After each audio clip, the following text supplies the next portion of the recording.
No.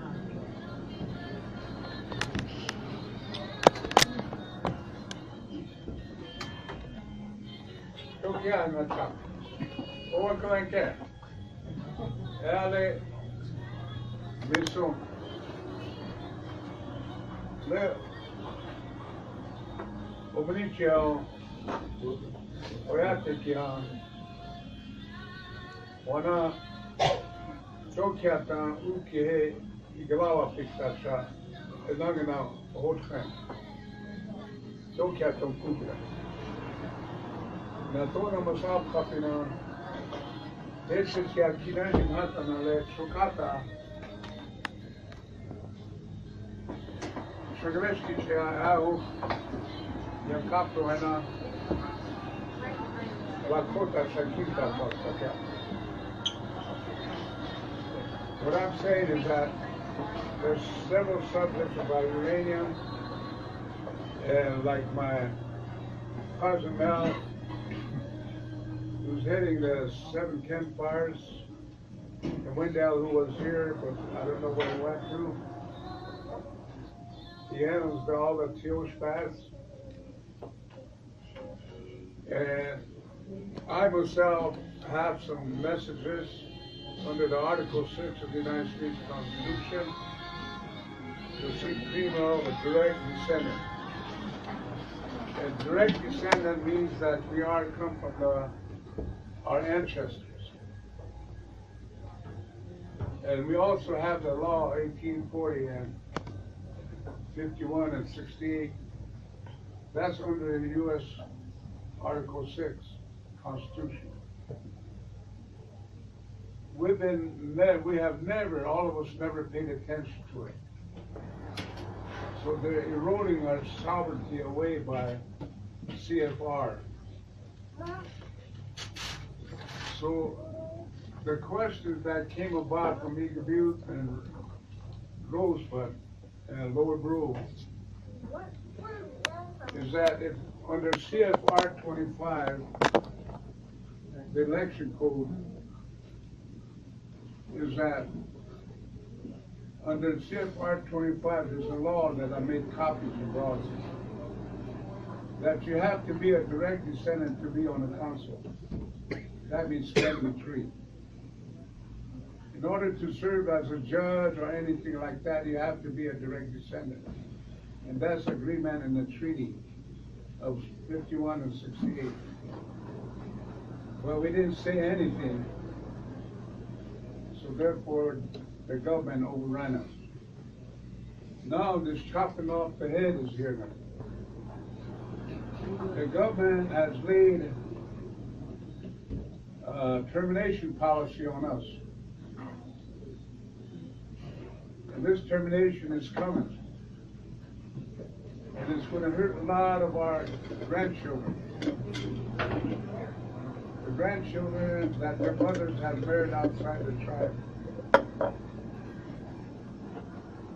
They are going to have clip sovereignty. They're going to be part of the tribe, but they're not going to be qualified by education and hospital. And we need to tell the government, they can say that all we want, but those of us under direct descendant need to get a resolution through our treaty lawyer so that they could give us blood quorums, whatever, it won't come. We're direct descendant and the landlords of this country. So we need to stand that way. That's going to save our grandchildren and our future generation. But if we keep quiet, they're going to turn that termination policy. All it takes, I found out, is one person to bring charges against the United States. I did that. That's what I'm doing now. And that's what today we're going to drop papers so that you guys could take them home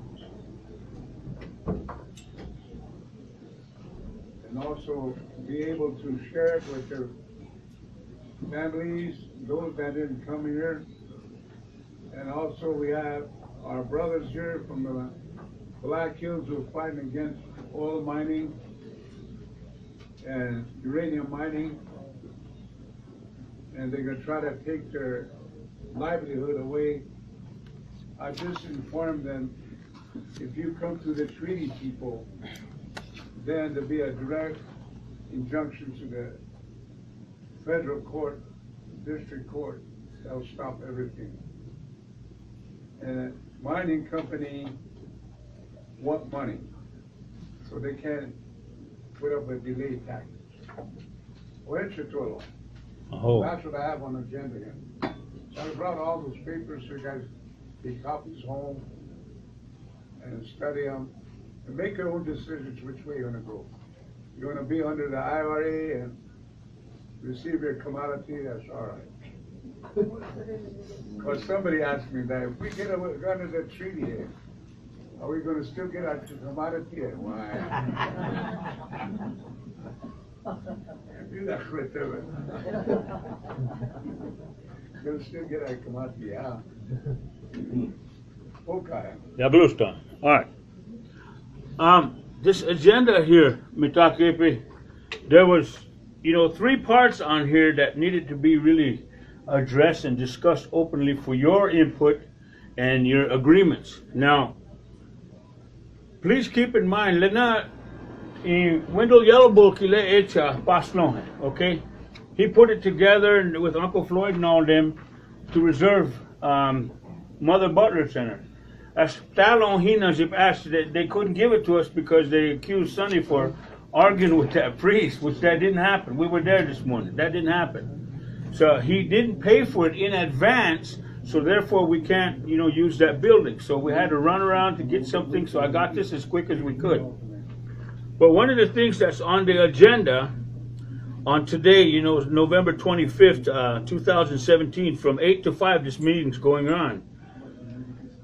One of the things that Uncle Floyd talked about was about the Black Hills Sioux Nation Treaty Council claims issues related to the IRA and Article 6.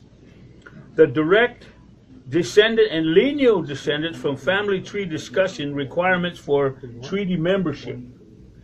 And then the second 2 was tribal sovereignty and determination policy. And they have Wendell, Uncle Mal, and myself as one of the speakers that are talking about all the stuff that's going on.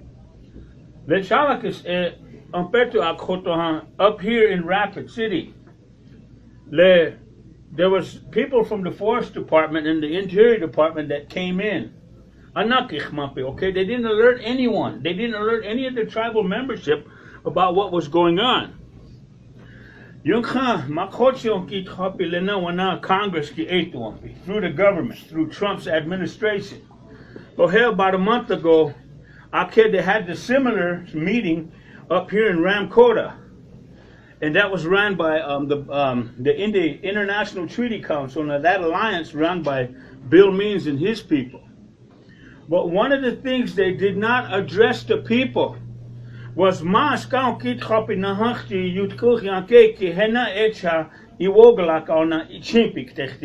were trying to go after that. This is what they didn't tell you guys. So Uncle Mal was there and Uncle Floyd, and when they all had these meetings to talk about the discussion, I'm going to show you something just briefly, okay, and then I'm going to put it away. But this is what they did, Mitakepe. So when we have meetings like this pamphlet has all their legalities of stuff in it, okay? Okay, I had to take it because when she okay? They gave it to him. So in this description, Uncle Mal asked him, because it says it here, Trump's administration was going to be there, which they were, okay? Uncle Mal, are you spying for Trump against my people? Alright?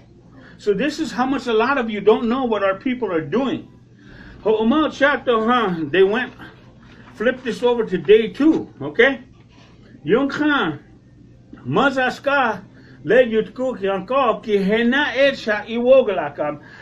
Without your consent, they were going to go in there and get it.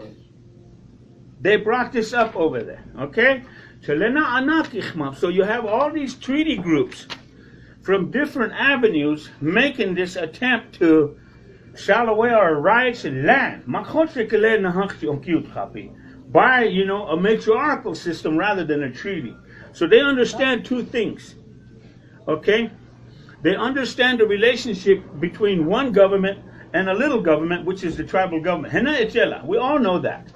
But without you having a consent in it, this is what they were doing. Okay, so the paperwork I gave to Uncle Floyd now. And if you look at it, it was hyphenly covered. Irregardless, if you didn't want to have a consent to that land and money, they were going to do it for you anyway. Now, Uncle Floyd, we talk. And so when Uncle Mal was there too, he stressed that issue, because when Uncle Mal went and made that issue about, are you spies for Trump? Guess what happened to him? They took his livestock. They took his horses. They took them. We had another meeting in Pine Ridge to talk about this, so I brought the Justice Department in. They were the Relationships Department with that committee from Colorado. They were there. So we started implementing different avenues to talk about everything going on for your rights. Okay? We were talking about that because with all these other people, they don't include us. Now, how many were aware of when all these people from the federal department were in the Hotel Alex Johnson's or Holiday Inn right by the Civic Center? Raise your hand that were there Tuesday. Raise your hand. How many were aware of it? See me, Takipi? This is what I'm telling you. So the ones with the Caucasian folks, they were there for us. So some of you that I saw there, if I didn't take that microphone away and then start attacking them where the problem was, they would have gave the land to these corporations. It's okay? So they try to create a consultation with tribal governments because that's how the federal government looks at it. They don't look at you as the people. When you do have an interest in the say to your land, okay? So you have a right to say something. But they were meeting with tribal government.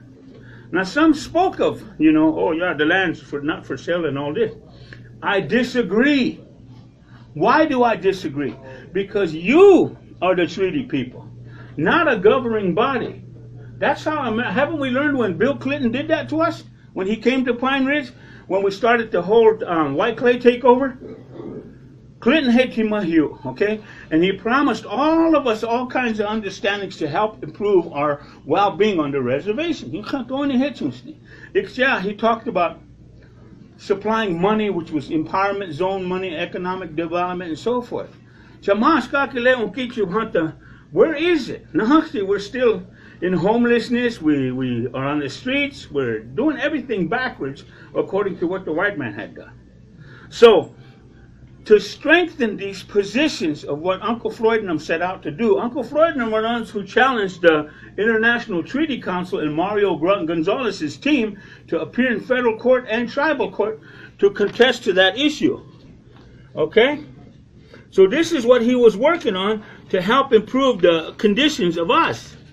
So Uncle Floyd and them took this responsibility, to help you, okay?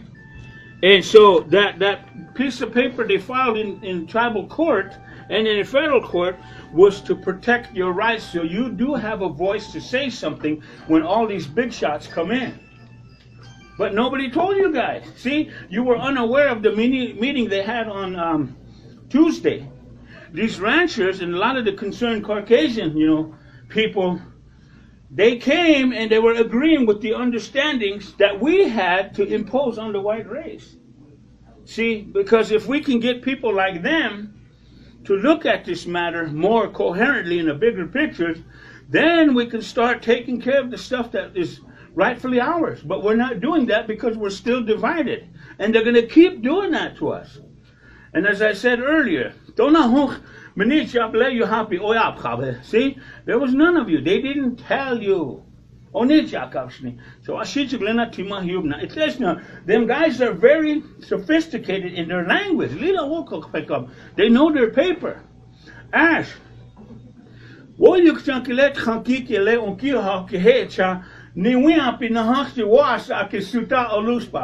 I say that? Because on a treaty, your women are not on it. So we're still free, okay? So it's up to you women to tell us what to do, like my Aunt Bernice tells me what to do. She tells me go out there and do something. That's the way. Now my Grandma Cecilia, same way. Now so I have them now, okay? So my point is, they're coming to neutralize us. President Obama, you know what he told Congress? There was an executive order called 60316. Executive order that's the language in it. The lines of all tribes will be diminished. So when he gave the media the report, he told them, yeah, all lines of tribes in the Western Hemisphere shall be diminished. What does that mean? That's a death threat to us. They're going to kill us all. He said it. But nobody's taking any direct action at that. They came. And they're hearing our cry. Because there's a serious situation here. They're going to take them again. And then they're going to come after Aunt Bernice and Grandma Cecilia on them and start sticking them in these nursing homes. They tried it with my own Grandma Cecilia. So I fought them countlessly to bring her back to Pine Ridge. So we're not okay? That's the hard part we're not seeing. So when I let these papers that they're showing you, before I could go on, because I want to hear from Uncle Matt, I want to give these Caucasian folks a few minutes, maybe 5 minutes apiece or so, to address their concern to you, because they're asking for help. Never in the course of history do we see Washitus coming to Lakotas and asking for that help, because it's always either putting us in jail, taking our kids away, killing us, and stealing something and taking stuff without asking. But I've been educating them this morning in a sense where they need to see the provisional stance of what we have from a matrilineal status. Okay? Because Uncle Floyd and them, when they put this meeting on today, is talking about lineal descendancy and direct descendancy. What does that mean? You got to come from a family that's on the 68 and 51 treaty standards that are written in there that have hereditary title to one of these persons that signed the name on it. Now, from our point, Uncle Floyd and us guys, we come from Kanchichikala, the little crow. And Uncle Mal and them come from the same way. So these are the things. You have two of them, again, direct descendancy and lineal descendancy. So when you have two definitions from 51 and 1868, these are the two treaties that were recognized, okay? Because they were forced to recognize them. But there's one that's still missing. What is it? What, does any of you know? 1840. Thank you. 1840 is you women. Yes. It belongs to us because of you. And that's still there. That's the only one that has never been contested. Even in state and federal law. But it's been tested in international law. I just got back about a few months ago from Geneva, Switzerland. And there's an article on the Vienna Convention of 61 and 69, the agreements and making of treaties.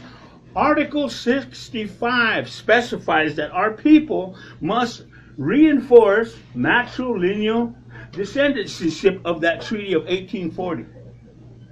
And you women can. So here we men are stressing that. I'm going to give this to the Caucasian folk. But I want to share something with you. There was a grandpa that came to the meeting with Uncle Floyd and us, and I believe Kathy was there. You know, and he sat a couple seats from beside me, okay? When I seen them over, you know what they were doing? They were giving all this information to corporate the state to come over us. Lakotah I saw that. After the Council of Nations, I had to tell them, no, you can't do that. And they said, why? I said, because the only two presidents of these different countries, and you all know the late Hugo Chavez and Evo Morales from Bolivia. Not Lakotas from our blood, but from their blood over there.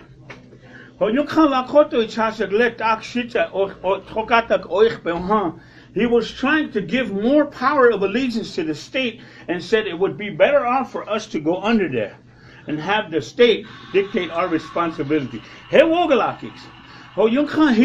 He started talking. Well, hey, wait now. Remember what the state said. We're going to put all of us in jail. Why? We're all in jail. We just don't want to recognize that.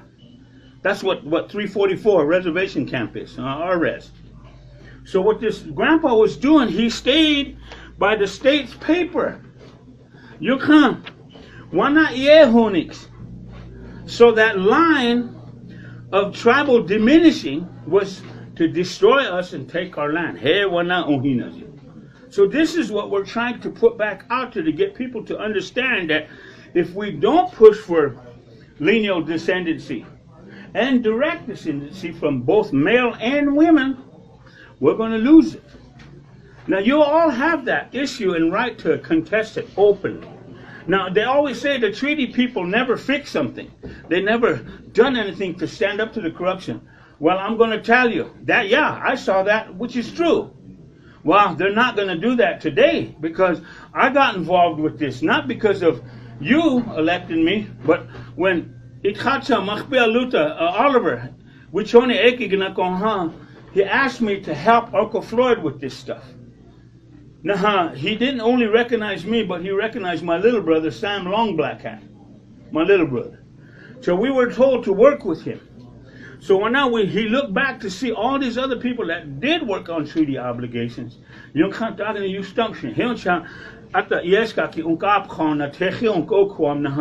still happening. So now that if you have a stronger voice of people to go after them, let's you say, we can do it this way. But it's going to take you and the others, 7 sister bands to put this together. I spoke on these behalf, and so John, you want to introduce yourself to the crowd and tell them what your involvement is here today and where you want your help to be at. So Thank go you. ahead. Excuse me for standing, but I should probably hear me better. My name is John Hopkins. I'm a resident of Rochford, out in that direction. And September of this year, we were informed, just 5 of us actually, were informed that the Canadian mining outfit called Mineral Mountain Mining wanted to start drilling holes up on the mountain behind us in Rochford, looking for gold. Their proposal had at that point already been approved by the Forest Service and DNR. The proposal is to drill 21 drill sites up to 10 holes per site, 5,000 feet depth per hole, and they want to take up to 1.8 million gallons of water out of Rapid Creek over an 8-month period. And what they're going to do with it is kind of up in the air, up with the water. They want to run over a bunch of the Forest Service roads, or ATV trails, if you want to call them that. Establish a few new roads, and basically, and a 1-acre staging area up there on the hill behind us. Their proposal is with the goal of establishing another homestake mine on that hill behind us. The homestake, just to refresh your mind, is in Lee, a great big hole in the mountain. We don't want any part of that, and any new ones actually, anywhere in Black Hills. They think that if they can find gold up there, they can mine it, take out 3,000 tons of ore a day out of the mountain, and process it somewhere. What they're going to do with the leftover residuals from that processing, I don't know. And they think after 10 years they can just walk away and leave. The state has proposed they come up with a $20,000 bond to back up their efforts. $20,000 won't even cover the gravel on a little piece of road that might be in my neighborhood. So we're asking for help to stop basically any new mining up here in the Black Hills. Or taking the water free. Their proposal basically says they're going to go up there, and this is based on that 1872 Mining Act. It's kind of a generic, hey, come in and help yourselves kind of thing. And we want to stop that and get rid of that law if we can. We have an opportunity on December 31st. Their current permits expire for water and for drilling. And to this point, they have not started anything, so they're running out of time basically. And we think if we get enough pressure on the Forest Service and DNR, then we can at least get public hearings for any renewals on the permits, and we think we can require a certain demand, environmental impact studies, cultural, historical, and ecological. And to this point, the Forest Service doesn't matter. There's no impact.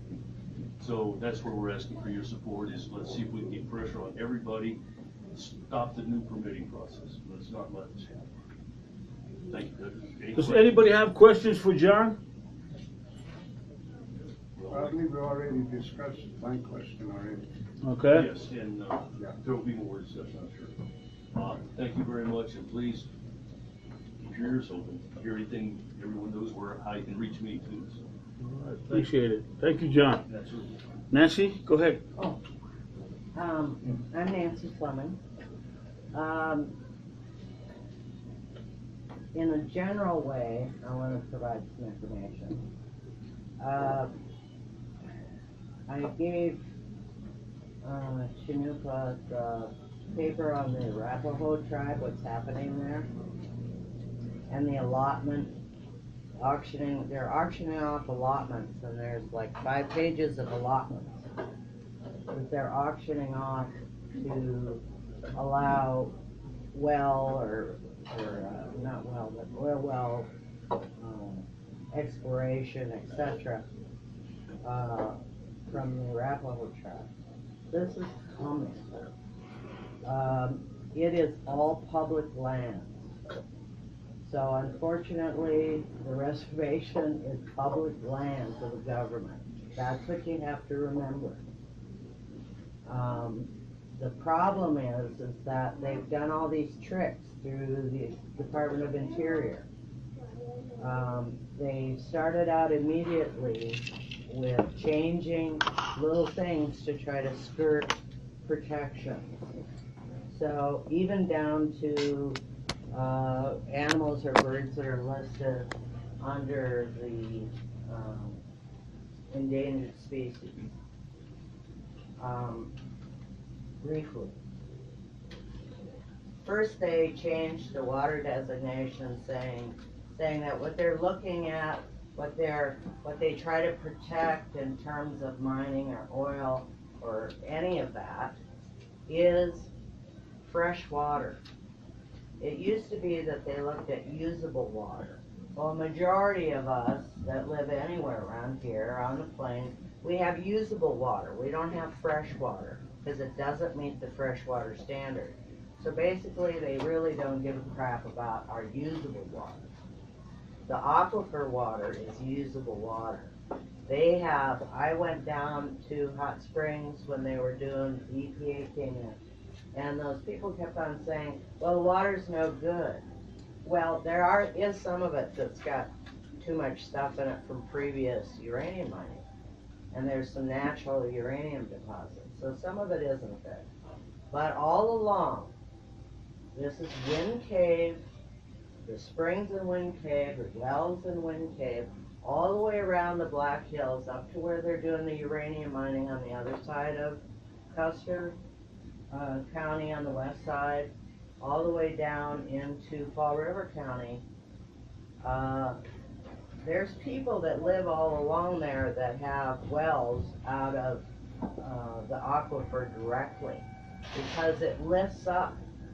As that's how we have the Black Hills.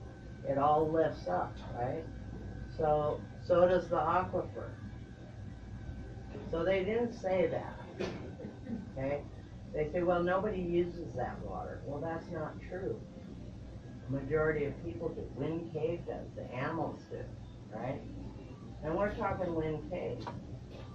So then the guy stands up and says, well, Wind Cave, or he says, well, that's, even if something happened to the well, the only closest thing is Wind Cave. That's what he said. The only close, like that didn't matter to anybody.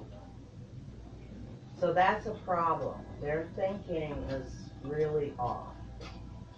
So the water designation issue is huge because that applies to every public land. That applies on the reservation. They aren't going to give a crap about usable water. The other issues. So then they started, you've probably seen in the papers, they unlisted a bunch of birds and animals, okay? So I started looking and watching this. So they did the sage grouse, and I'm thinking, now why are they messing with the sage grouse? Because it had protected habitat. They couldn't do seismic testing where the sage grouse was. So they just took the sage grouse off the list. It's about seismic testing for oil. So then I looked at, it was the grizzly and the wolves. So they unlisted those. Where are they? Out west, where they want to do, look at Wyoming. They're selling off all these rights in Wyoming. This is grizzly land and wolf land. All over. So they can't have the competition or the problem with protected species. So then they did the tundra swan.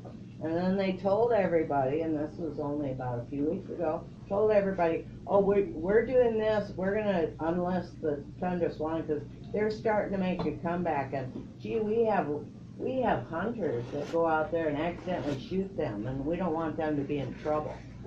So I thought, well, they're covering up so some drunk hunter can't see. That didn't make sense. Well, what does make sense is right after that, or right before that, Nebraska gave up the ship on the pipeline. And there's national wildlife refuges, and the migratory pattern of the tundra swan is through the Missouri River Valley. That includes South Dakota, western Minnesota. That includes Nebraska and Iowa. And all those places where that swan lands or has to travel for migration or stays, were protected areas. So if they take the Swan off the protection list, they don't have any problem with putting the pipelines through or polluting anything. They don't have to go to extra precaution. The latest one was the red wolf, and there's only about 180 of them left in the United States. So, as far as I know, the red wolf is down by Arizona and Utah and down through there. So that is becoming a big mining company down there. There's a lot of public land down there. So they don't want to have the red wolf interfere with their mining operation. So all of these things, they're skirting the wild horses. They're skirting. There's protections for wild horses. They can't change those acts because they are congressional acts. But they can change the wording of something to take them out of the picture. Wild horses. What they did was they made it so that they don't ask people anymore when they buy wild horses off of auction. They don't bother telling people or asking people, are you taking those horses to slaughter, when it's against the law in the United States to take those horses to slaughter. They are protected under the Wild Horse and Burro Act. Okay? And so they just don't ask anymore. Right? So now what they're doing is all the horse gatherers, and they got all these nice things about gathering up all of our wild horses, but then they're shipping them down south to places in Nevada and places down south. Because that's way more convenient for the Mexicans to come up and load up 200 wild horses and send them screaming down to Mexico. That's what they're doing. And it's all, they don't want those protected animals on public lands. That's the deal. So all of us, every single one of us in here are at risk. Doesn't matter if you got 4 legs or 2 legs in my mind. We're all at risk. We're at risk for our water, everything, because the oil companies, the mining companies are running the show. And Donald Trump and his group are letting him do it. Mr. Zinke doesn't care about any of us. He's supposed to be, that's my line of fire. He's supposed to be the conservator of public lands, including the reservation. The conservator. That doesn't mean the giveaway guy. So, my attitude is, one, I think the Treaty Council and the tribes have way more rights than I do. That's how I view it. You got a treaty. I don't. Okay? That treaty upheld the Black Hills sale, everything. So you got that. There's things that are happening that are out of anybody's control unless somebody with some force behind them can stand up and do something. It might not have worked in Standing Rock, but it kind of. But I think being one voice against this becomes important. I guarantee you it will work in the Black Hills. Try me. It will. Because there's people that aren't gonna put up with it either. But something has to be done. So any help or anything through the Treaty Council would be really appreciated, I guess. We got uranium. I know the tribe's got a lawsuit about that, and that's the other thing. Everything's about a lawsuit. Here's what happened to the Crow tribe. They wanted coal mining, right? They had their little coal mine going. Well, now they have a lawsuit because after Donald Trump came into gear and pushed everything, they wanted to move the coal mine right next to their reservoir. And the tribe thought it was a risk. They were trying to protect their water. And did the U.S. government stand up for them? No. And there's a lawsuit that involves a rancher who also uses that reservoir water and the tribe to try to save their water. So, it's happening everywhere. Anybody have any questions for Mrs. Fleming?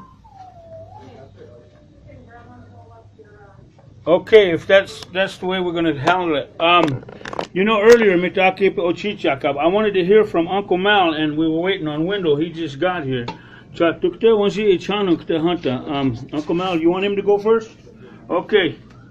Wendell, you have the floor. On the agenda here. You're on it.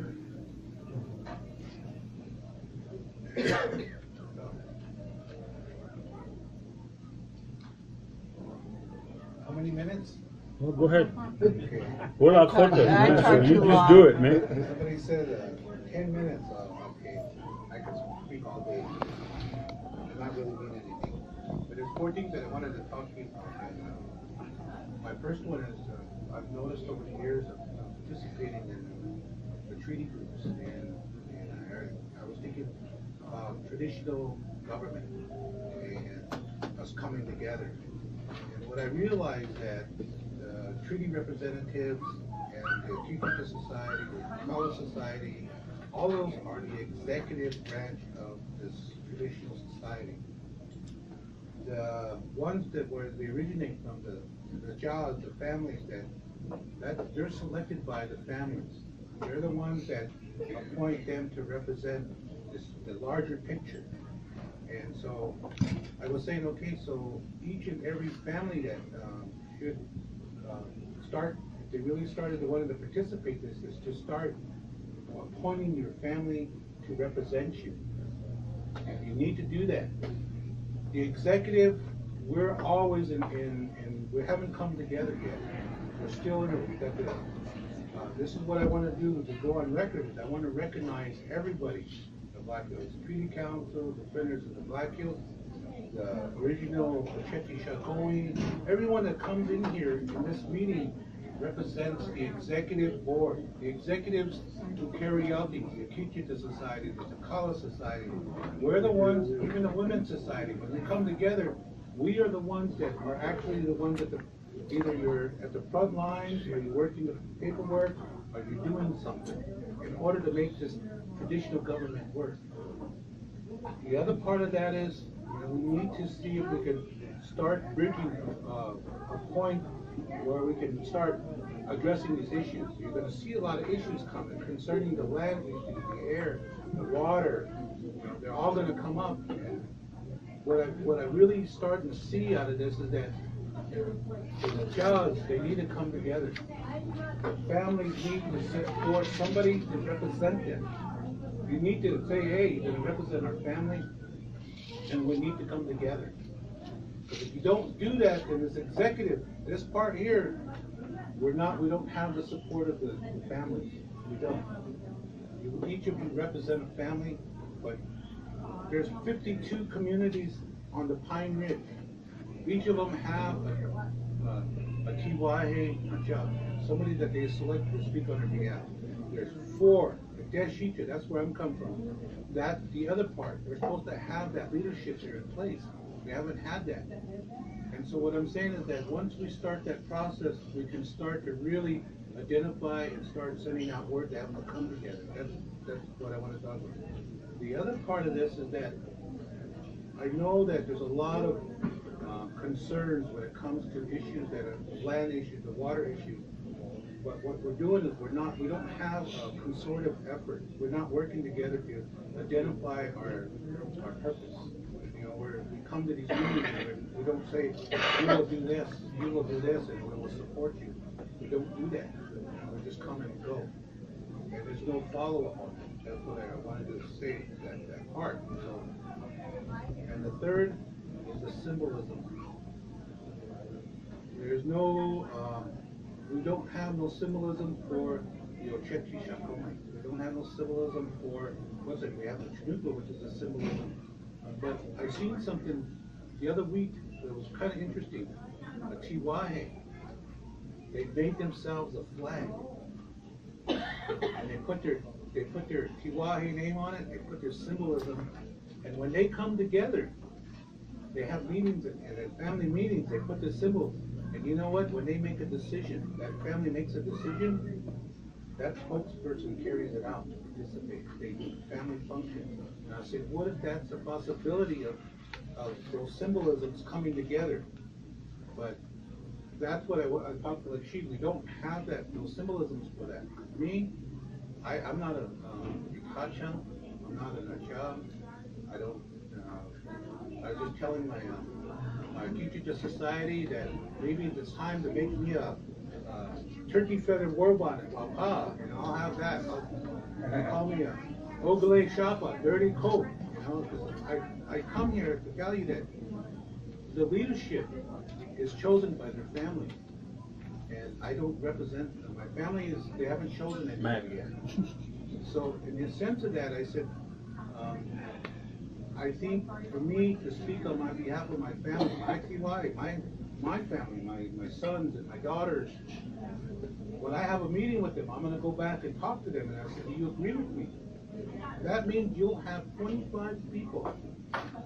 Once we talk, 25 people that are adults now, they will come and say, you know, we talked with our dad, and this is what we do. We agree. We will help them. What do we need to do? That's the third part of that. The last one is solution. I've seen so much in the last 5 years. I've traveled, academically trained. I am. I can read and write and do all of these things really extensively, dissect things and see. But we don't have strategy. I've never seen strategy. Example, you know, if you're talking about the issue of this land, well, the first thing I told you at that meeting, I said, they have it in place. The first thing they do when they're going to do the auction of the land, they just have to go through the leases, the ones that own it, the allottees. Because why? Because in the federal regs, the allottee can actually request to have mining. They'll give them permits. If I own some land myself, and I want to do some mining, gold mining or uranium, all I do is just go to the bureau and says, hey, this is what I want to do. Okay, here's your permit. And then that's where fracking comes in. I can take this mining. As you know, mining, uranium mine is just that big of a hole. Drop it in and pull it out, flush it with water. The bureau will give me as long as I'm the owner of that land, to mine. And so what they're doing is the same thing as like I pointed out, is what we have down here, range unit. They're going to be putting all these range units together. They're not focused on the tribe, because most tribes will say no mining, nothing, but they're focusing on the allottees. And they're going to pull this allottee like a range unit and auction and bid out for it. And if you're not there, if you guys are not there to make a decision, then remember the superintendent can sign on your behalf. You know, he can say, well, he's not here, so I'm going to sign on his behalf. So once they do that, those are the things that we don't look at, the strategy of how we're going to come together to make it work. So my recommendation is, the last is when the meetings are over, you need to have a strategy. How are you going to interfere and stop the process? Through their ways. Because, I mean, when I went to the water protection thing, they stood up there, they got cannon, they got all of this stuff, but at the end, remember, the money was what made a lot of decisions here. And I've seen when I was up there, there was no, in a sense of coming together to set some ground rules, protocols, example. Protocol and no leadership. That's what it was. There's you know, like, there was no protocols to hold everybody. Leadership, oh, they've seen all the what's name, it just went to. But at the same time, when you take a look at that, it was the people that were not, in a sense, went out all over the world and made everybody aware of this. And that's a strategy too. You have to think about it. You know, and for me, the executive of the traditional society all need to come together. Even the women's society need to come together. They don't come together. I've seen a young lady come to a lot of these meetings, and it's kind of wrong in a way for a young lady to challenge older men because she's so into this, wanting to address these issues so bad that she's to a point where she's telling the elder men to get off their butt and start participating. Now that's activism. That's a modern day activism, where if they don't work together, then there's no solution to support each other. I've seen that. And so I'm saying, okay, well, why is that? Well, a lot of us young, we want to participate, we want to get into this movement, but at the same time, we're willing to hurt our own people by saying bad things to them, and doing things that I'm the one that does this. But if we work together, you still accomplish the same thing. That's my solution. This is my last one. And I was talking to Lakotah, that it's time for us to start working together and coming out with some strategies and solutions. And when we agree, this is the other part. When we're done, and there's the protocol, when the chanupa is loaded, nobody leaves the meeting. And when they smoke it, whatever was said to be completed, that must be done. We don't do that. Everyone comes in and just leaves. They're not saying anything, or they say their piece and leave. And there's no one carrying out anything. And this is the other part I was going to add to the solution. Start bringing in the young people. You have to start allowing them to come. Because if you don't, and I've said it many times, if you don't bring them in, that next generation is going to wait till you pass on. And they're not going to participate, and they're going to do whatever they want to do. Right now is the best time to start showing them the reason why we had a peace agreement. Because the peace agreement was based on families that came together. That they were back here, they were willing to take up arms and fight. If they didn't agree to peace, or they sued for peace, so they said, okay, bring it over here and we'll take a look at this document. If we like what we see in there, then we'll stop fighting you. But if we don't, then we're going to continue to fight you. Well, whatever they decided together. And the end result, they agreed to not fighting more. And the non-treaty signers, they were kind of a backup plan. You could take a look that they didn't agree to this. But at the same time, we were one group of people. Come down to the pizza ranch on the south side, on the north That's what side. I'm saying. Come all the way So down here, let your own food be. I attended this meeting. I told Alexi it's time to start seeing what we can do to bring the young people in. Yeah, over that way. Some of them don't speak Lakota. Yep. Oh, That's okay. the other part. That's called institutional genocide. Just because you don't speak Lakota, you're going to keep them out and then push them out. Then you're going to end up saying, they can't speak Lakota, they don't know our ways. But they do. It's their TYs that taught them. You see that some of them will offer you water, they'll do things for you. That's protocol. They learned that. But they're participating in a modern society. They're trying to help. And the other part of that is that they came. Some of them are attorneys. Some of them are really professional people who really wanted to help. When you pushed them out, they went the other way. And the end result is they don't want to support anything anymore. So, in order to revive this government, I think the bottom line of it is to start letting the young, to start working this executive society, belong to strong part society. That's the part of the executive. All of it, we all come together as one. If your family chose you as a child to represent them, that's even more, because that means your family, when you go back to talk to them, that means they're going to support you. If you're part of a women's society and you're inside the executive, then bring the women to support you, to agree with what's said, bring them in. If you're Tokala, let's start bringing them to the meeting. If you're Kichita, bring them together. If you're the Defenders of the Black Hills, which is part of the executive, bring them in. If you're the Sacred Straw Society, bring them in. Start to bring all of them together because they represent the executive. We're the ones that are going to take that position.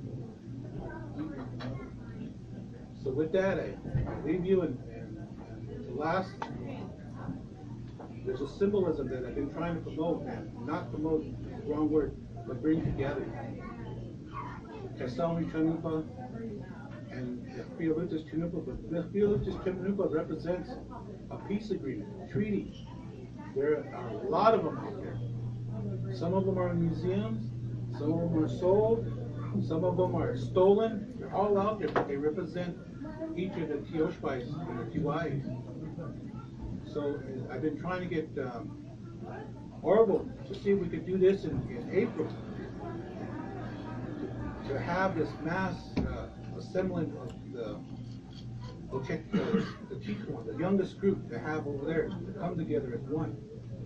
And if we could do that, and somebody said, well, what about the people that are not what they are a sounding board.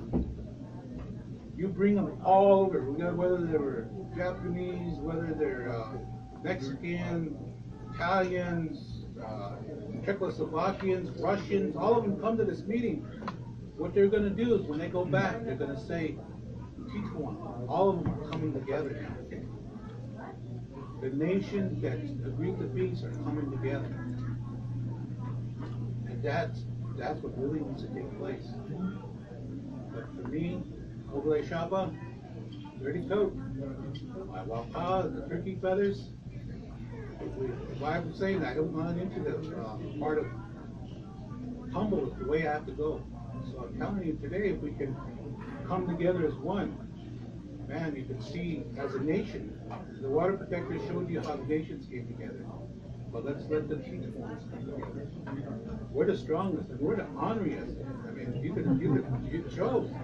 When we have meetings, we all honor with each other. No, Yeah. Listen, they'll stand their ground. And the fiercest ones is our women's society. They stand, whatever it says, it goes, so they need to be part of this too. And so the end result is that they're the ones that will bring things together. With Chachas, if you have one, bring him along so you will attend this meeting or else, But this is the point. We could start bringing both of those together. Man, we would be a really strong force. The executive. That's all we represent, executive part. So, and I see you, I've been changing, no common man anymore, I'm called the Dusty Indian. When I go down, I'm the Dusty Indians here, I came from my Black Hills money, they said they sold it, it came from my check, so they laugh at me. But the point of that is humility, we need to put that aside. We're trying to become leaders of life, but for me, we need to work at it. Oh.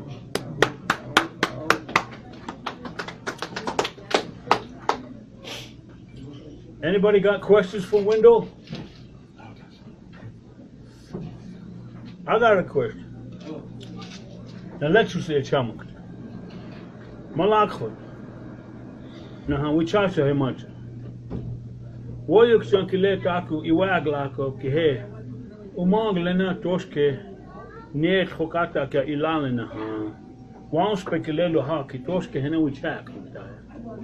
Takwe he wakhe kile.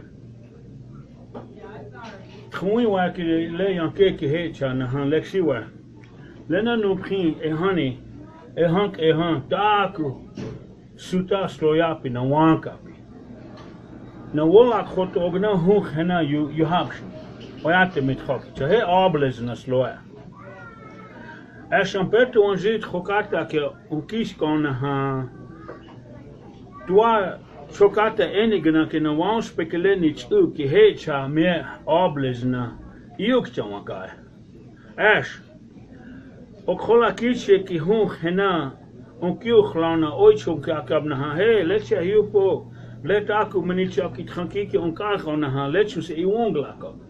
You can hoog hena boyk chankele kakhabi apina o ata akemila hanskot khawop khikogan letchus echanokte ja letchus onyankte bge oh letchanak is etaku met wambalak no mother butler sen kehecha iwaglake ash letchana taku waglak okile oyate toske leno oyate gleno oichaking te kinisha onikhakapi cha Melahanska khawop khena we chok ogna kiok de hunter is Lakotah ogna kiok de hunter le wa blazeklet khokel he wonzik na tona hu kheno spe chak yab hunter ta komene le woyk sen kile kakpi yente e hane wiya kile no kokyaka Mama lila hechus womakake ash which only ekiganake.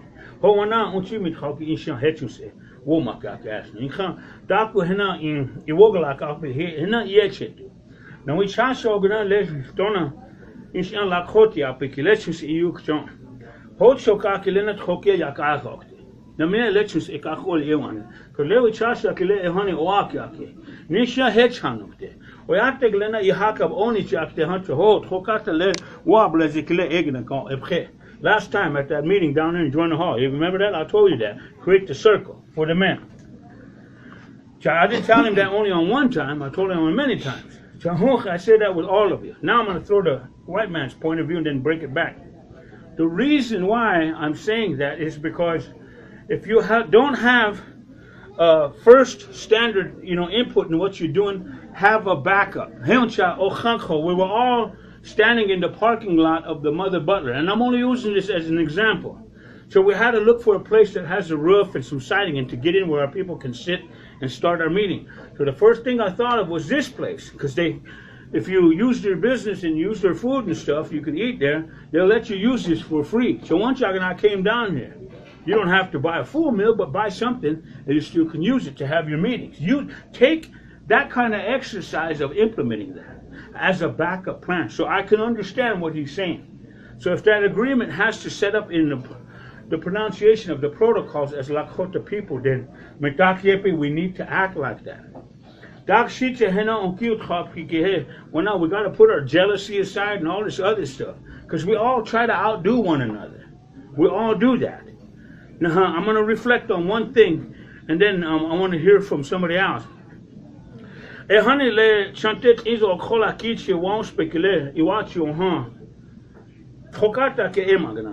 Grandpa Roy, Grandma Cecilia, and my other grandma named Birdie Spotted Warbonnet from Rosebud. Isaki blechums enaljohan. Konkasha Frank Fusco hinazi naha Uncle Mal Egnaka. This is done in Porcupine, okay? Natona hochena wankapshni, I was there, so I speak of this very highly. Ho wapa hakihecha oispe ohan. Wapaha hek yuslu naha, he put it on Uncle Mal. Grandpa Frank did that. Now they made him, me and him, walk the arbor of Porcupine. Johnny attacked him. Hey, how many remember John attacked him? All right, he was a traditional dancer. Wachi Isaki Hechu Huyona. We went around. We got these two leaderships. Johnny attacked him. We choni ekig. His heart stopped. That was it. So that was kind of a sacrifice for these two young men to represent these responsibilities.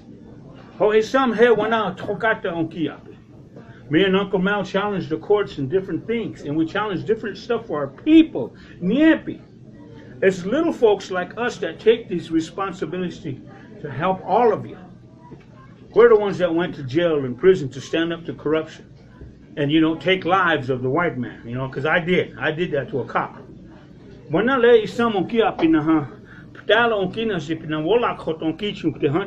We need to act like that. And I'm going to tell all of you this part. Auntie Bernice runs her Iwango Achipi, okay? We Wango Achipi kile. There's some we call we Wango Achipi le Yohaki. She has it every August. And Oceti does it by herself. Auntie does it by herself. But let me tell you, when you talk about all these things of how we're going to teach our people, so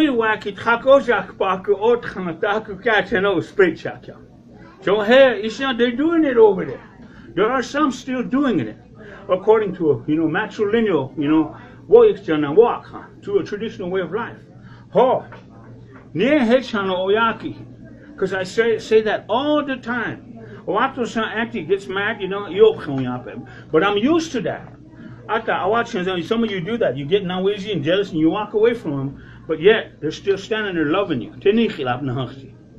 Now, Uncle Floyd told me that the other day, how Grandma Cecilia would get on the phone, call him and yopka and give him the same thing, but she still loves him because the encouragement of what they're doing is giving us more strength to continue to do this kind of work. Yeah, it's true. Holy someone my final piece is this. Uncle Floyd le woyuk chunky hey it's you home. Tonkashla machpia luta tima hiuna ha. Uncle Floyd sat here, Oliver here, Jim Durham, and all the other men, Sam Movescamp, Alex Whiteplum, twee katsina, got in Jody. Now, my little brother, Sam Longblack, had in the mirror. You come. All these men, Uncle was up. Yeah, they did. I know he's up, me and Sam and Uncle Floyd. Because they all probably thought Oliver was going to choose them. Maybe he already worked with them before. I don't know. Don't care. Point is, he says, this is what he said, Mitakepi. Toska wana makashinat kaina ukstinaha. Wana ochlate wakinas. That's what he told us. Uncle Oliver Reckler told us that. He said his time was coming where he has to lay down under the earth. But this responsibility,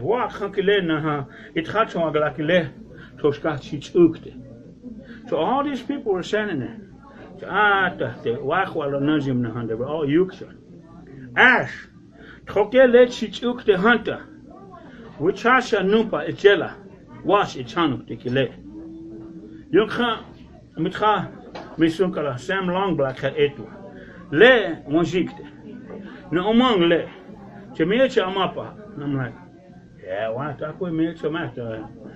Dark way Hitchens Chiche, honey, Tronkashla, Nitroki, Roy Martin, Wonspickelina, Sloye. Naha. Wamblichota ki he opgaan, henna insha, dako, henna apachpa ki he iwogla. Okay, as a spokesperson for the Black Hills Sioux Nation Treaty Council, Nick, because of your grandpa. Oh, okay, all right. So I took that. So we tried to learn now. Easy, I'm not chezeke. I'm coming to see it. See what he was saying there. What Wendell was saying. We may need to put that away and quit acting like that, because we're all trying to help one another. We're trying to do it for the sake of our chiwahe, tiospanaha, oate, kankikale. Actually, we don't think like that, because we're all trying to outdo each other, because we got that bread stall, and that bread stall comes from the white man. That's what they do. But don't care, we didn't do that. Now, matrilineal will prekele lechums then you can put these direct descendant and lineal descendants back into your family tree. Uncle Floyd, see, he give you as a template to use to set it up. I got mine. Where we come from, our TO spy is Ominiciye. No ears. Me and my little brother. He's one of my warriors under Chantet Inga. So our TO spy has a different concept, because me and him, we're still that way. We still like the Wichakis with white people and many others. Ash, we still put the WOLAKOTA in front of us. I went to an independent structure because I don't want to deal with Wasichus anymore. I appreciate them working with us and asking us for help, but I told them it's time for you guys to take this help we're giving you and go after yours. Now I'm going to sit back and watch you guys fight it out the same way you did me and mine. Now, Hunter, now if you need our help, okay, then we'll come in and show you. We'll turn the electricity on. Ash, le woyuk le echa, wowak ogna naha itchachi agla kilena echa yapasi sa. And I understand what the young man is saying. Because me and him are in-laws because of our children. My son has got children with his daughter. So now, okay, from back in these days, we didn't get along and we fight and all this. Okay, I put it right there. So he's thinking as a common man. I'm still standing as a Wichasha, Lakotah, Wichasha, Eta. So I can see that, and we both have one thing in common. We come from Uncle Floyd and Uncle Mel. Now, if those two don't work, guess what's going to happen? My auntie Bernice is going to come after us. See, that's the way. Ash Wanija. Now, Auntie Bernice said one thing now, and I'm going to let Uncle Mal speak. She said, honey, we want what she pick you papi. Ois pap naku. After 73, and you sit back and think. What she said in Lakotah, she said, the way of life used to be very sacred, clear up to 1973. wana dokia, which is true. Because me here I danced for my little uncle. His name's Alton Han. Now he's gone now. A truck run him over. So I had a wapachloka for him. But it was our grandpa, Frank Fusco, mapachloka, all the way through the claws. And then the bone. Hey honey, my chick along. That was the old place in below old East Ridge housing, the old Sundance ground. Then we moved it to Porcupine. So Porcupine Grandpa Frank and Uncle Dawson know his because me and him bear the same name. Chanu Pagulahan Money. Now he's gone. So when I'm doing it. So we gotta go back into our Lakotah names. Lakotah ichaje pikelena lohab hunter he umpo. Was akikele suta anikwakokte. He obles. And I am doing that. I don't want to be called Dwayne no more. I've used that white man name for so long, it creates nothing but misery. And it's bad. Now, Lakotah, chaje kelelo happy. Oh, that's what I'm pushing for. So with that, I'm going to give it to Uncle Mel. Oh, you guys give a nice round of applause for Bryce Underwoods. He comes from Cheyenne River. He's one of the guest speakers here, too. Thank you. Oh, hey, Yellow, let's see, Mel. You want me to answer your question? Yes, yeah, answer the question.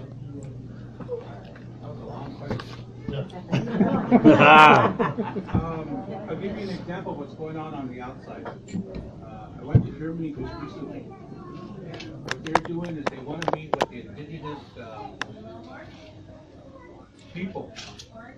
But what they're having problems with is their presentation, presenting Lakota and all the concepts of environmental impact. They're having trouble with it. So I told them that it's time to get those that are trained in academic training to be your interpreter. From one point, these are all scientists with PhDs. They're trying to figure out what's going on in the environment, and they're proposing some issues here. They don't know what the consequences are. One of them is to extract CO2 from the air and put it in the ground to start to reduce this carbon. The other is they want to do it with the water. The ocean is not producing the rain, so that's where you're going to see a high impact of drought. And the other one that they want to do is they want to do solar panels to start to reduce the temperature of the earth, which is happening right now. You take a look at our in the last 20 years, I think it was, our temperatures increasing, getting hotter and hotter and hotter. So what they wanted to do was to see if they could meet with a lot of the older, those that are still alive, and present their ideas, and they wanted to know about them. So I told them that you need somebody in between that can translate both their perspective, present it into their language, and then take their language and their terminology and present it to the older ones. So right now there's a big movement for that, and that's the same thing that's happening here. The older ones, based on peace agreement, the interpretation. I give you an example. 178 men agreed to the 1934 Act for the Oglala. And I was trying to figure that out, but you know what I think it was? They wanted something better for their people. They were living in a confined area, and they voted to have this 1934 Constitution. They were struggling. I mean, things were not good. They didn't have a home, didn't have anything, and the food was less. So I think that was one of the main reasons. So I just wanted to let you know that that's part of that. Yellow. Thank you. Okay. Let's see Ominiciye. Hey, Chinapa, Okay. there's two issues that's on.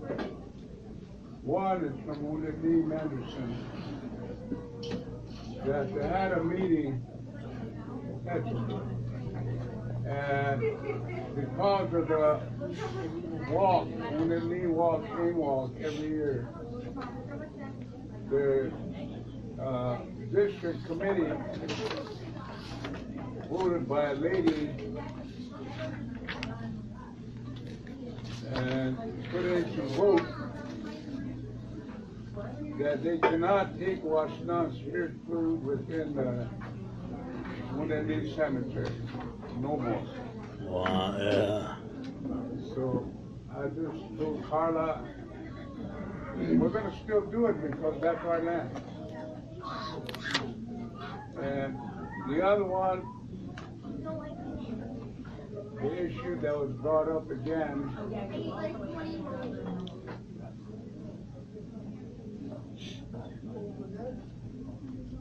that was one, and the other one was,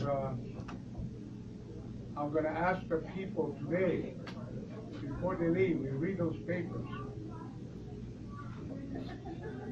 We found out we cannot process any kind of court action to the tribal council because the council hired their own judges, their own lawyers. So what we found out is that we have to go under Article 6 directly outside court to district level.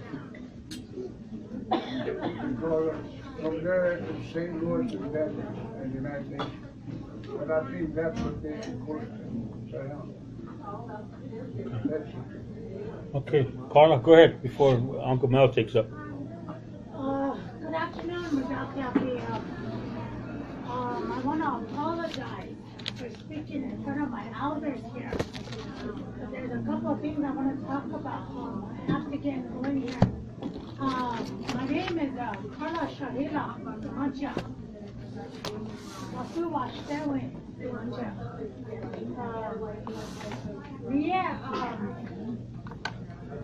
Kashuka Lakotah.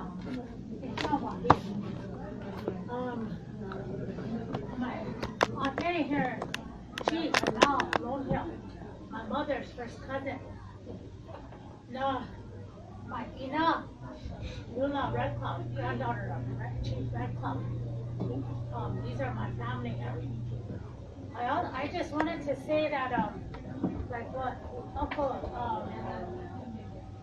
Floyd said about the spirit book, we're still going to do that. It's been going on for years and years. But I represent the American Indian movement grassroots.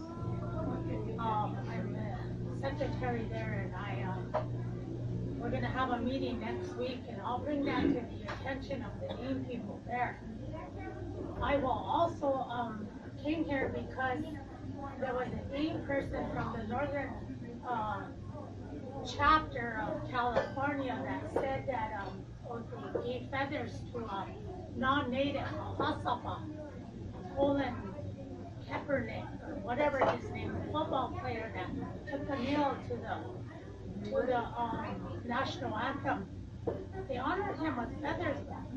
The point is that as the treaty, under the treaty, we're not supposed to give eagle feathers to a non-native. And it happened in 2002, I believe, when they gave these cops here in town eagle feathers. That time, Grandpa Oliver and Uncle Floyd, they took action on it. And Oceti, it's happening again. And I don't have nothing against this guy, and I'm glad he stood up for his people, and, you know, giving him a blanket or something.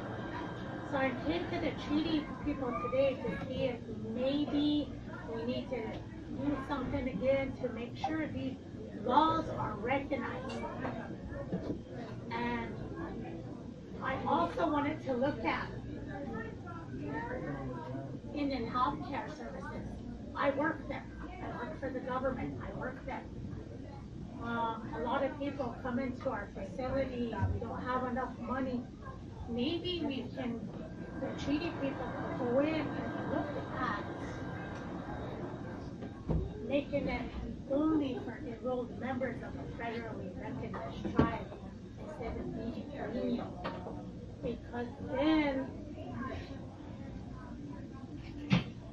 a Washichu looking needed, blonde hair, Jin, light skin, walks in and can get health care. They're the main ones that complain. They're the main ones that complain from 50 rooms. budget. You know, we gotta think about it. And if they take that away, there's gonna be so many thousands of people that are eligible, and there'll be more funding for us, needing it to be transferred, you know, that kind of thing. That's just kind of a question I wanted to throw at you guys and see if there's something that we can do as a people, as a Oyate, because these things are given to us, are supposed to be under the treaty. I don't know if there's something we can do. Get that. If we go under direct descendancy, this will alleviate the problem of council members getting into council without family tree. And these hospitals too, they're under Article 13 of the treaty.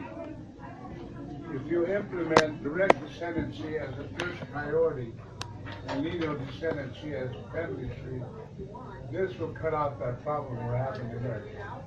Because it's already happening in education now. You cannot get education help anymore if you don't have a family tree. That's under 1851 treaty Congress passed. Education and health services. So we can have a meeting with them, give them a number. And then to make these parents responsible to enroll their children also. Yeah, we have to enroll the children. See, we're recognized as a nation. But when the elders signed the treaty in 1851, they said that the authority of this North America will always be under direction which the United States Congress put Article 6. Therefore, it is the supreme law of North America. This I prove in Arizona when they say the state of Arizona doesn't recognize the WOGLAGLAPELO. The federal judge there said this treaties were enacted before the states were. So therefore, treaty authority affects the whole North America. The 1860, this is why we put that gentleman in jail for 8 years for running sweat lodges. Now we need to get back on her because everybody, we're a nation. It's not going to leave anybody out. It's just that get your CFR 25, the government relationship with treaties, and read that thoroughly. It tells you that there is laws there that we passed out. That it says that a man that's married to a non-Indian, the non-Indian and children have all the authority within the tribe. And like my daughters, if they're married outside the tribe, therefore the lineal descendancy, they're part of the nation. But they have to prove the family tree in order to be getting financial help. That's all there is. Nobody's left out. It's just that the governmental structure and IRA is the one they're talking about. Because right now we're having problems with that.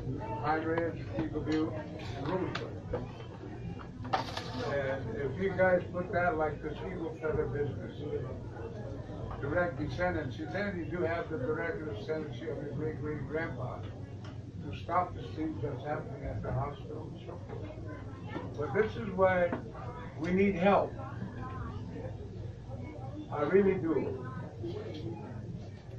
Every time I go to a court or something, the only one that's there is my adopted mom, Mary Randall. She's 94 years old. We've got to come together and stand up as who we are under the 51 where we blood comes from. It doesn't leave anybody out. It's just why it's North America we're recognized. That's all there is. I have a question. What part of IHS I'm a medical support assistant, but I do have a master's degree in healthcare administration and in business administration. Because it isn't about what I know, it's about who I know. But I'm just saying. under the peace agreement, like just, we're entitled to surgery. They call it sports doctor. But contract care, what you're saying is not a duty obligation. That's true. It's gotta be under the state obligation, that I've met healthcare with- should be I've under met with there. a lot of the IHS, and that's the position. Contract care is where you get, go heart surgery, Yeah, yeah. you go to, get diabetes, Because right now, what it is all you have to prove is that your great grandma's a old member of the federal director, and all those people could get health care. and that's because the federal government approved the one drug. You know that, though. It's an act by the federal government. But it still falls under the treaty, so I'm thinking the treaty could at least submit something to try to change that. I don't know if they can, but I'm just asking. But one of the things about the treaty is, from my understanding about the blood quantum, it wasn't the people that agreed to these things, it was the government. Yeah. I don't know, I was just questioning it because there's like, I work there and people come in and complain, and it seems like it's the ones that she tried. They wanted that, well, they call back home, they call it the death committee. Yeah, So there's three that's levels of true. death. Yeah. In the last 2 days, they And a lot of times they can't approve stuff because there's not enough money. It's 3 levels of death. You can still kick around for a couple days, but Yeah. technically, they decide on whether or not you're gonna get a hard foot thing, so. My knowledge is, it still goes back to the healthcare that's promised to us. See, what I just mentioned to you is the strategy. You need to understand that how it works like this, all they ask is contract care, treaty obligation. Yeah, and that's what Uncle Isna said, get that documentation, and I can. Carla, we got another question for you from Bryce Underwoods. Go ahead.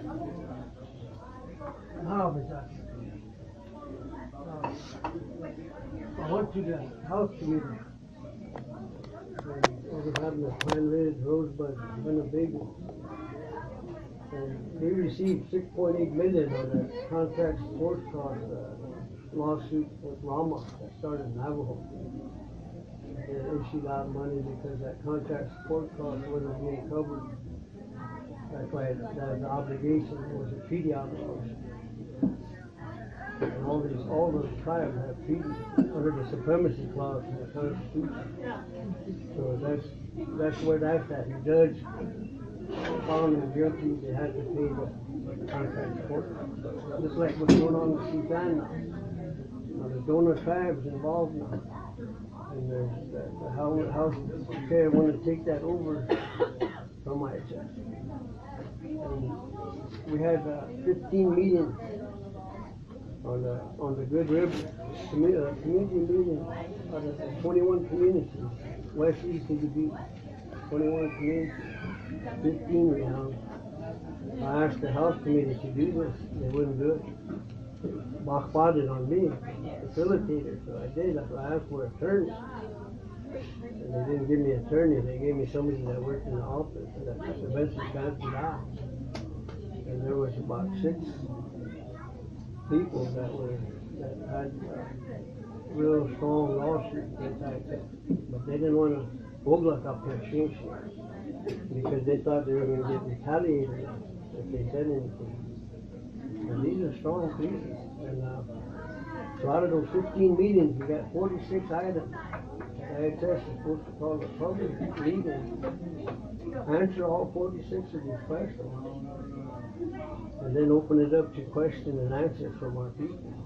And then have the June and Rounds and Oman and sitting in there listening. And we'll have a big public meeting with IHS and the council. Provide that for the people to come into that meeting and hear their response. Those 46 questions are good. We still haven't got it done yet. But it is in the supremacy clause. And there's some that even Mr. Trump and all them guys that took the oath on them. And that's where the problem is right there. They took the oath, even these Irish guys, they took the oath and everything. So help me God. Yeah. So that's a moral obligation, and they're ignoring it. So they have to be reminded. That's why you hear people say it's a moral obligation because they took the oath. So if you can't stand on that, then we're being misled. So we got to stand on that. We got to stand on that. So help me God. Lakotah, the Lakotah is Oceti is the kind of God. We're a praying people. We have to realize that this is where we all start. So healthcare is a big, major concern. And right now we're at having a big meeting to address all these 46 items here. And we want everyone in the matter. It's an education process for grassroots people. And those 6 people that really, they're still sitting, hasn't been resolved, So if council would do what they're supposed to do, the health committee should have went out and did it, not me. But I did, so that, when I bring this out, because I sat there and facilitated and heard the concerns. So it is a supremacy issue, supremacy clause in the Constitution. And all these IRAs recognize the U.S. Constitution. Or statutes, and that's where we got to talk about usurping these statutes are what usurped the Lakotah statutes, and that's in there too. So we got to talk about some statutes that done this, and I got a list of them. I got a list of the statutes that have done this. Unless we understand that, that's how they did it to the U.S. citizens. So it's the same thing they did to us in 34, these statutes. They usurped the Lakotah and they kind of distinguished me the Lakotah. So once you see that, then we know where to go. We know what to point out to them. The moral obligation, and these are the things that you usurp the people. But that's, I don't know, I had a copy of that. I could have, we had a meeting yesterday and I was going to hand that out. And I know this wasn't on your agenda, but I just wanted to come and talk about that because it's been on my mind for a while. I've been working there for years. Oh. Window.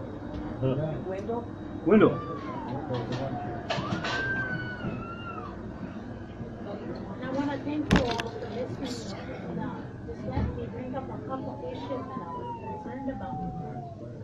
Actually, my husband was really upset about them giving those eagle feathers to that non-native. I know he did a lot of things for the natives and he gave money to Standing Rock.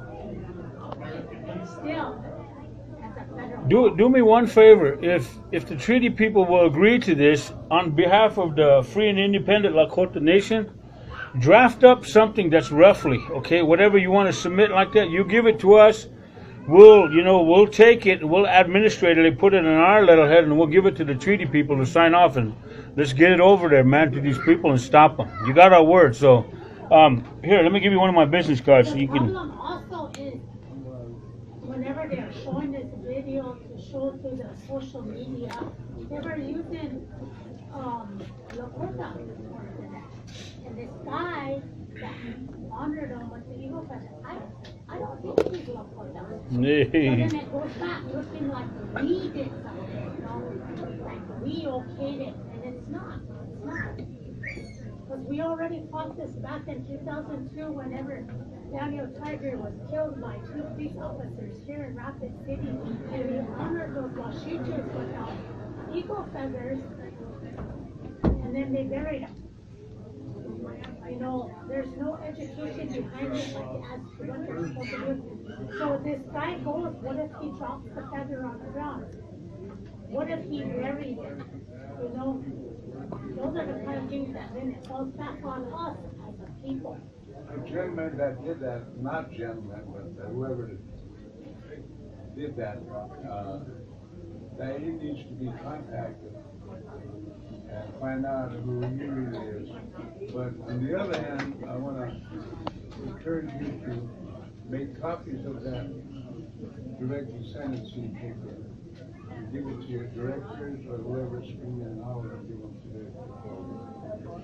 So if I just serve only enrolled people, how many people should take it from their butt?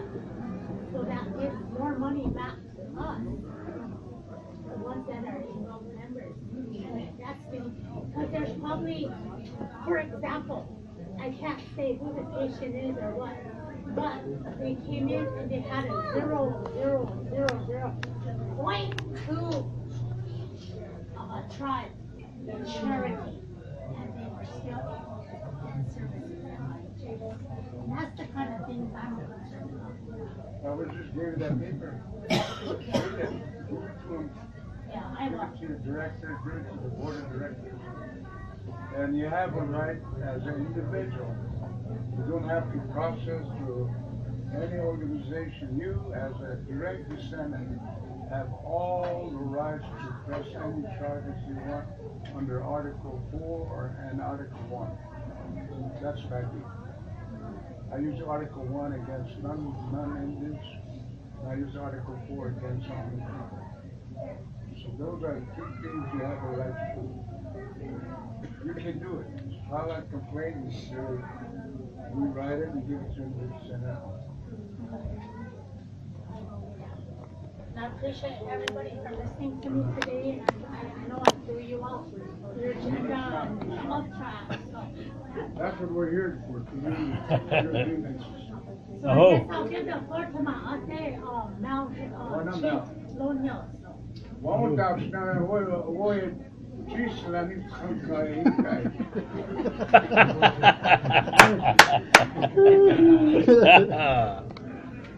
Hey, Oceti i Lakotah. Ja var skyttu här hittade. Lakotah i Oceti i Kap. Ja tueni i sam Lakotah verkligen solis. Vad är det är själva makro. Lakotah i Oceti i Island. Var skyttu i Oceti sätta upp einanvändigt. Go. Så har det växat man här vid kassan och här fivat. Och då har det ju skickat att vi såg ju skuldskriven när jag säger. När det högsta och kom upp att det sitter med här, där som var det. Och det skulle ha en namn givat. Han uppkom här och I'll already paid. What the that's never here. So there was shit on my head over there. Okay. I know you see that. But who that serious? Who that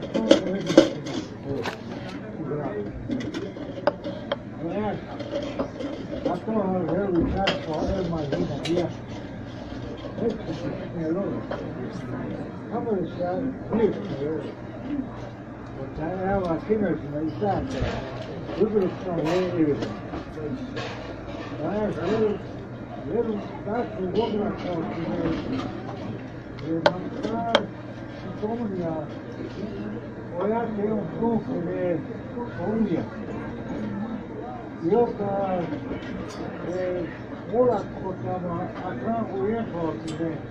Region for this. For this, I think the new deal got that.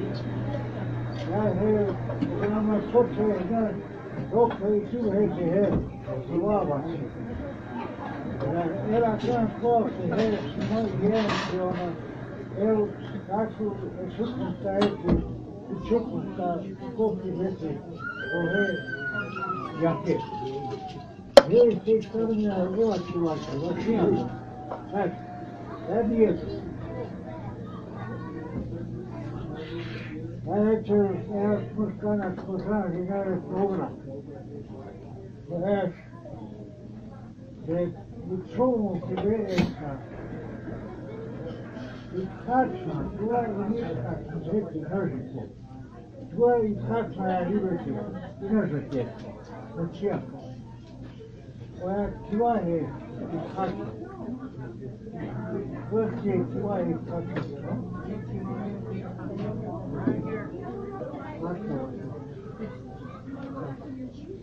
Well, do you guys, have you heard what Uncle Mal said? Yeah. Okay, he wants the people that are itatsas and, headsmen of their family stand up. He wanted to see you guys. You just see my hand, that's all. Oh.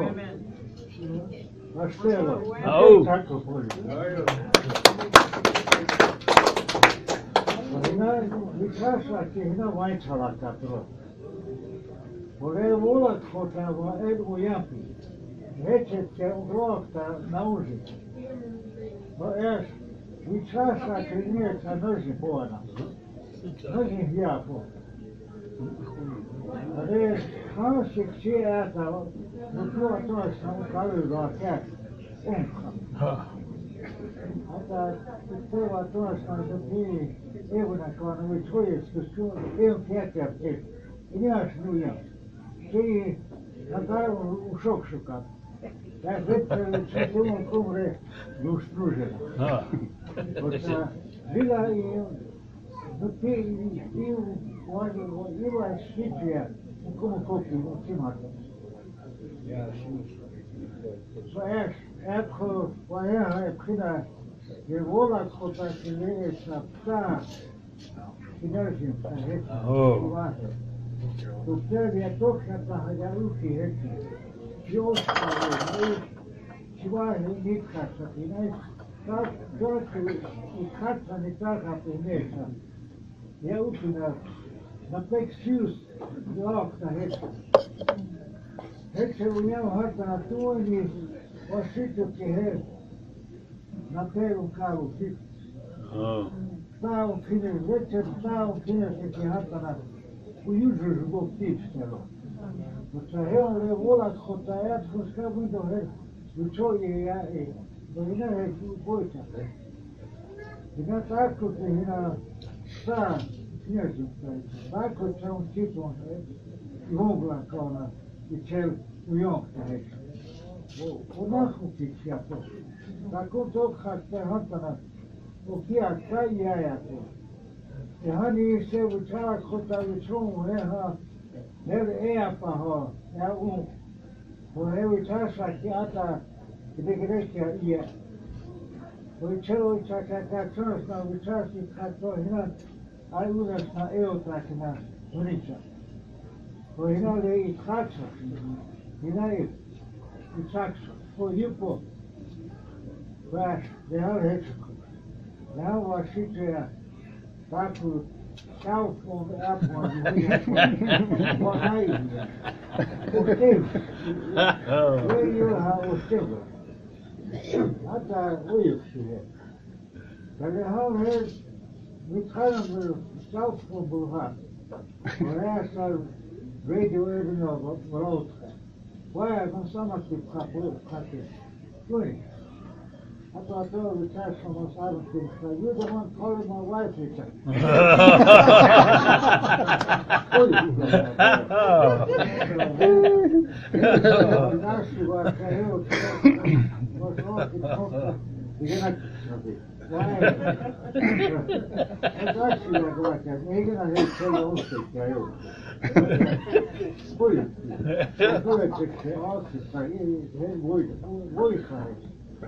Todella on sitwa vuokra. We all live here in the Black Hills. Okay, you have property. How many acres do you have? You? I got 90 feet by 100.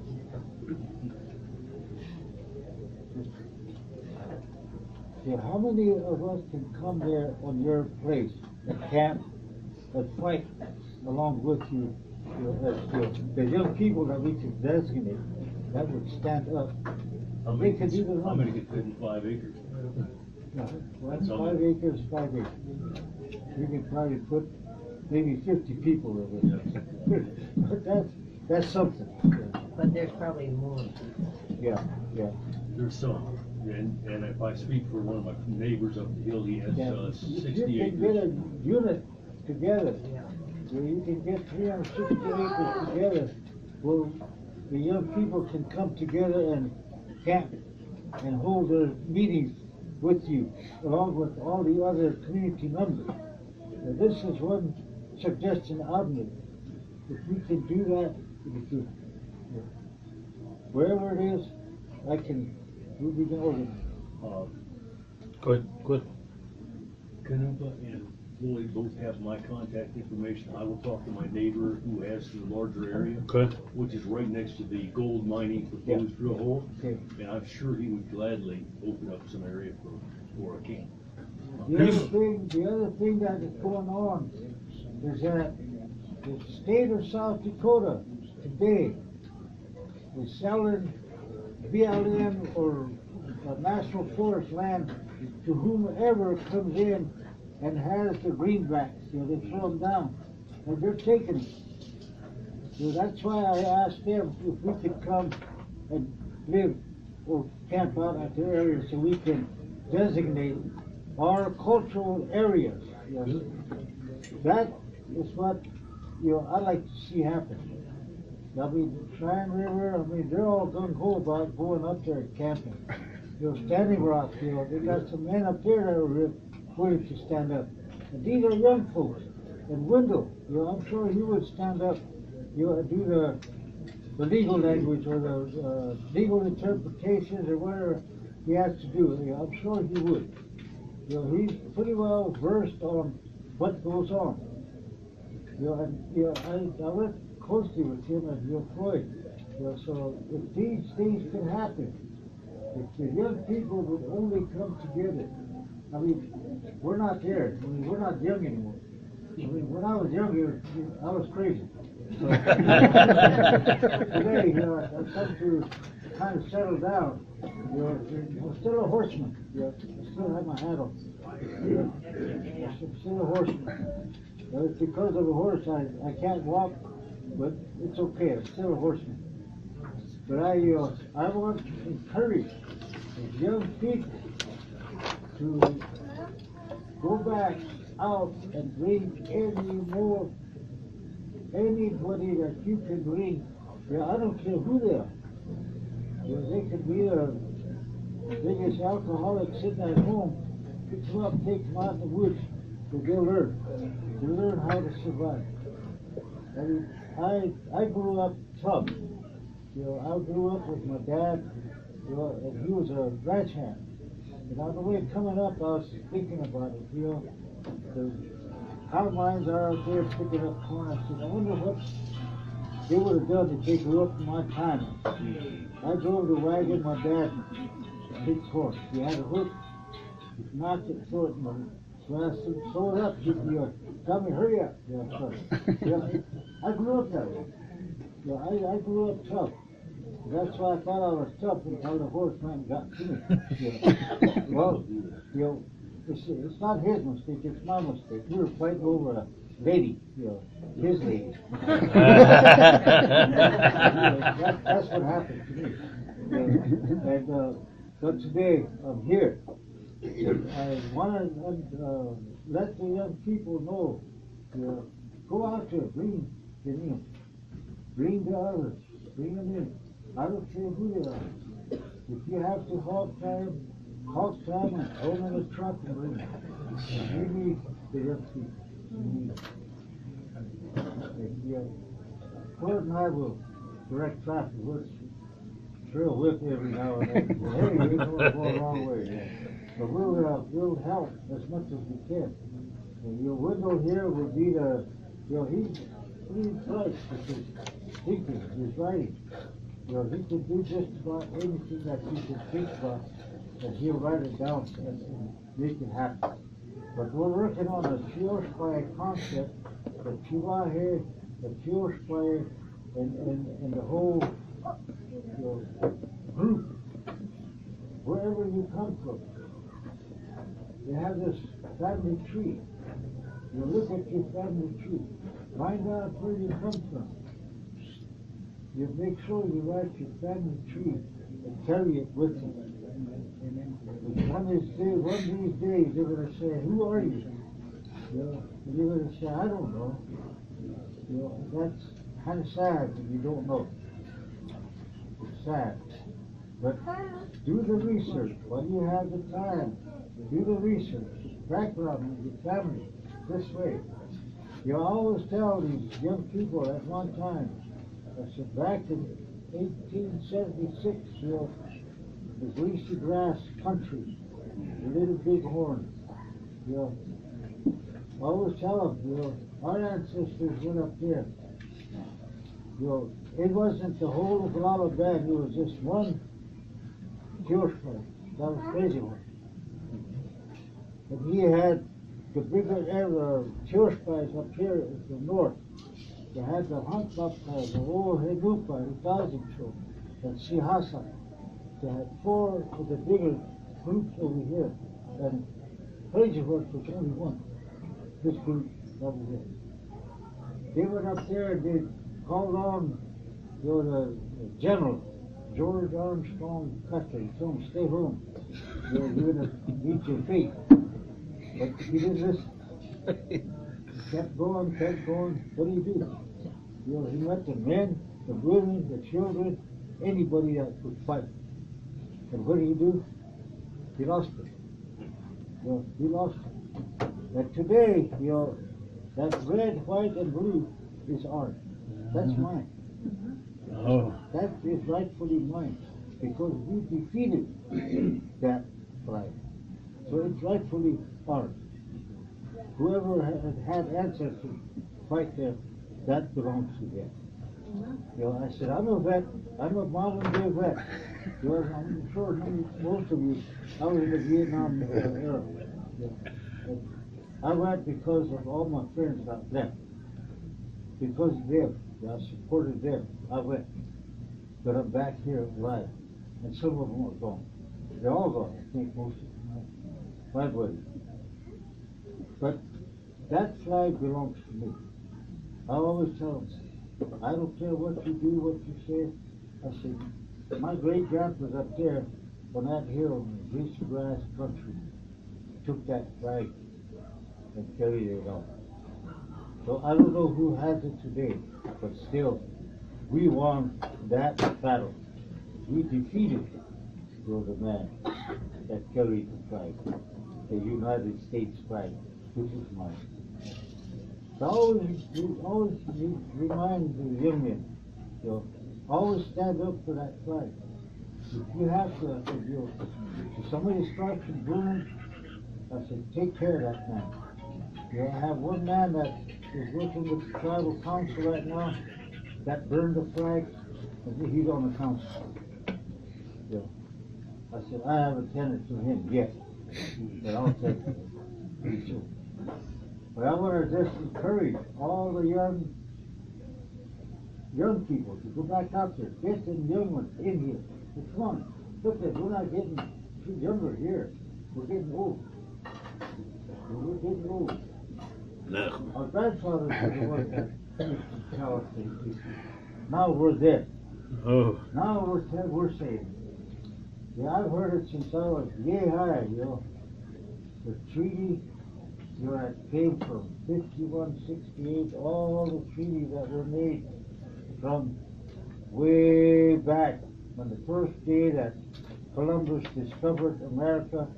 They made laws like this against the native people of this country. All the laws protected them, the pilgrims. Yes. So today we're here. But they still have the laws protecting them. But where's our law? Because we're not using our laws, we're nobody. Teach us. They haven't seen our laws yet. Because our laws are a lot stricter. There's only 7 laws that we live by. 7. But if we know the 7, live it. It's right here in your heart. Always use that heart. Don't use up here. Because if you think up here and start using that, you're not going to get anything. So that's why we have that tanuka. We have a tanuka that we carry all the time. we were asked to go to Standing Rock for the church in SAKOWIN, so we took it. We took it up there, we sat down and prayed with it. And I thought things were gonna mellow out, but somehow some people went in there and started making greenbacks on all of them. Took our names and made the greenbacks on them. What happened? California. Yes, California. But the Oceti SAKOWIN still was strong at that time. There was only 3 of us that showed up. Harold E., Salaway, and one from, I think it's Oceti. There was only 3 of us that showed up. The rest were all IRA that Saturday. And then there was one man from the Montana Crow tribe that came down, of Solomon. But he represented his tribe because they're having the same problems they're having that you have here. But a lot of these things can happen if we only work together. Let's quit bickering. Let's quit arguing. Let's quit this name calling. It doesn't matter. You want to call me whatever you want. It doesn't matter to me. I'm made of gold. I'm made of gold. Took the shade off me this time. So that's where I'm at. And I hope that you could take this message back to your people. So, Watch it, Uncle Floyd. We're gonna eat here, okay? Go ahead and, I paid for it, all you have to do is just go get a plate, eat. No touch. No touch, we'll get it. Toda uma UNKAN que é na nossa região, que é na boa, na peça que é na água. Exchange sa tao ate ki wana UNKAN zai no ka kukina je. Na tuai na George pa na ukicha ka na ya shakuru de che ka chi ki. O ta wotu yosh ya to ka ki wa washa ka.